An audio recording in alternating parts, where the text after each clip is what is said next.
سوال ہے how to control نفس.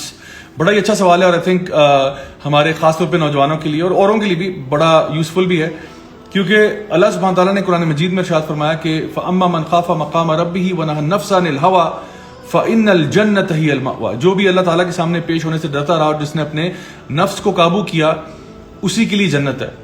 اسی طرح سے اللہ تعالیٰ فرماتے ہیں قد افلح من زکاها وقد خاب من دساها. کامیاب ہو گیا جس نے اپنے نفس کو قابو کر لیا, یعنی جس نے اپنے نفس کا تزکیہ کر دیا, اور برباد ہو گیا جس نے اپنے نفس کو برباد کر دیا. تو یہ ایک تو چیز بڑی امپورٹنٹ ہے. ویسے بھی اللہ تعالیٰ قرآن مجید میں فرماتے ہیں کہ یوم لا ينفع مال ولا بنون الا من اتى الله بقلب سلیم. اس دن اللہ تعالیٰ مطلب تمہارا مال, تمہارے بچے نہیں دیکھ رہا, تمہارے دلوں کی حالت چیک کرے گا.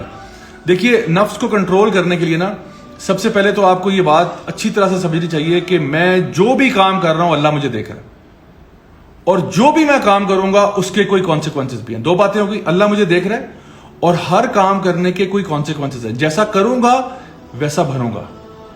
چاہے آپ اپنے کمرے میں اپنے لیپ ٹاپ پہ لکھ لیں کہ اللہ از واچنگ یو, یا آپ اپنے وال پیپر پہ اللہ کا نام لکھ دیں جو آپ کا ڈی پی ہے یا جو آپ کا وال پیپر ہے, جو بھی آپ موبائل فون سے کر رہے ہیں جہاں پہ بھی, تاکہ آپ کو نا یہ ریمائنڈر ملتا رہے کہ اللہ مجھے دیکھ رہا ہے. جب یہ ریمائنڈر نکل جاتا ہے نا ذہن سے, پھر انسان کے لیے نا نفس کو کنٹرول کرنا مشکل ہو جاتا ہے.